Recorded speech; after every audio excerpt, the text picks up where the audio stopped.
Badlands of the Dakotas, the Black Hills, Deadwood. Magical names that conjure one of the most colorful and exciting periods in the history of our nation. The Dakotas, located in the very center of the North American continent, scene of the last bloody struggle between the white man and the Indian for control of a rich land. What better spot in the United States could have been chosen for our greatest monument to the leaders of our forefathers? Here at Mount Rushmore, hewn from the rock, are the impressive 480-foot statues of Washington, Lincoln, Jefferson, and Theodore Roosevelt. Washington began his military career in the French and Indian War, which awarded the land on which this monument now stands to Spain. But by the time Jefferson had become president, the Dakotas had been ceded back to France. Jefferson sent Lewis and Clark to explore this section of the country, and it was he who bought the Louisiana Territory, of which the Dakotas were a part, from Napoleon. Abraham Lincoln sat in the presidential chair during the tragic days of Dakota's Indian War, and Theodore Roosevelt later lived and ranched in this peaceful countryside. But hardly a stone's throw from this serene memorial to these men are ghost towns that remind us of the Dakota's bloody past. Let us turn back the pages of time and find out how they came into being and how they died. Fossils found near here prove that this once was the scene of savage battles between saber-toothed tigers, wild three-toed horses, giant pigs, great lizards, and enormous crocodiles. But just as the prehistoric beasts gave way to these more modern animals, so did the prehistoric man make way for his descendants. First came the mound builders, next the peaceful Ree Indians, and then the warlike Sioux who drove out the Rees. But the Sioux were not long to enjoy these rich hunting lands, for the white man had discovered that the Dakotas were teeming with fur-bearing animals. The Indians battled the invaders, but they didn't become a serious threat until they discarded their tomahawks in favor of guns, traded to them by profiteers like the notorious Jesse James, who lived in this desolate shack. Disaster was averted by a treaty signed in 1868, which set aside certain lands for the red man.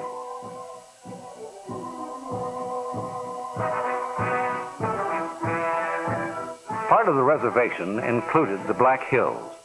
The Black Hills, where gold was discovered a few years after the treaty had been made. Among the first of the gold seekers were those in an expedition led by a man named Gordon. Gordon and his party erected this stockade when they'd reached the Dakotas after a 3-month journey across a trackless, snowbound prairie. The hooves of their oxen had been wrapped in burlap so they could complete the grueling trek, and the men were also near exhaustion. Yet, the buildings they fashioned were built with patient hands and careful attention to construction detail.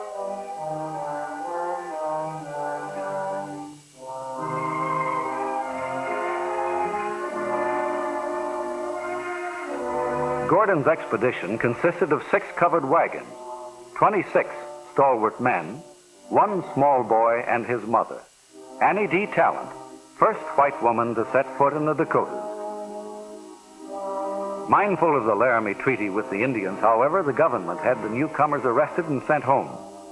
But now, thousands of white men began pouring into the district, and nothing could stop them. They had guns. They also had strategically located gun ports through which they could shoot marauding Indian braves, and they had courage. This was a land of opportunity, of gold, and they wouldn't give it up. Native stone and wood were used to build the mines, and the Black Hill country rang with the song of the axe. Mines soon dotted the countryside, and although some of them proved almost worthless, rich strikes were made at the Golden Reward Mine, at the Homestake Mine, and at countless other locations. The West's first gold seekers had waded into icy streams with pans, some of them still warm from the cook stoves. Later, the more productive sluice boxes had been built. But now the dawn of the machine age had arrived, and man had learned how to grow rich easier and faster.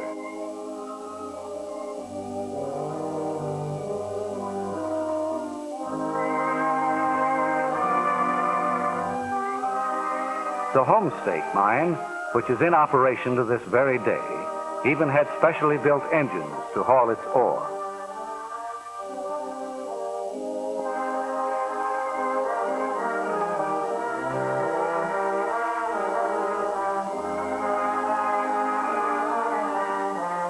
Ton after ton of cumbersome machinery was brought by flat-bottom boats up the Big Muddy, as the winding Missouri was called.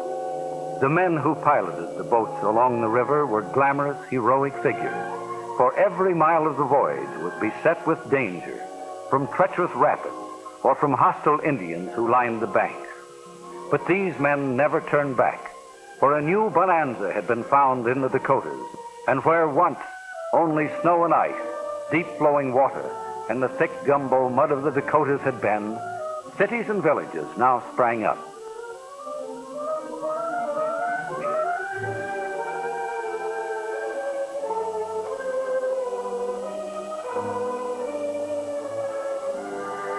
From Mount Moriah, one could look down on the sprawling young metropolis of Deadwood, Queen City of the Dakotas. As befitting these lusty children of gold, these towns were soon resplendent with elaborate and ornate homes of newly created millionaires. Millions of dollars of gold were being extracted from the earth each month, and nothing was too good for the people of Deadwood. On Centennial Avenue, the heir's home became a showplace, for its iron grillwork and its ornate balustrades had been fashioned by the finest craftsmen of the day. The heir's hotel, made of native Black Hill stone, which had been hauled to the town by bull teams, was another elaborate structure. And anywhere one looked, one could see ornate masterpieces, hand-carved ornamentation, and imposing architecture. There were no taxes to pay on the gold these new millionaires received from Mother Earth, and they were determined to match the elegance of Europe's capitals, New York's Fifth Avenue, and Newport's Cliff Walk.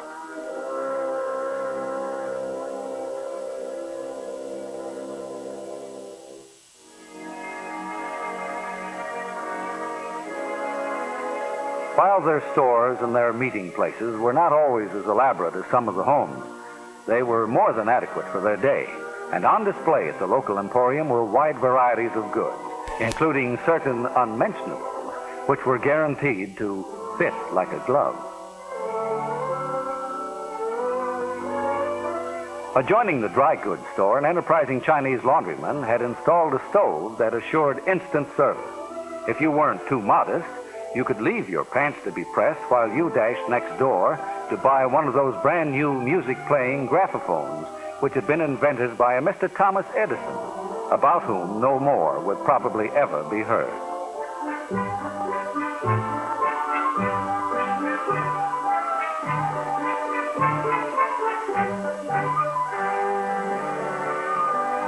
And the store also carried a choice selection of imported tea, coffee, and other products too numerous to mention.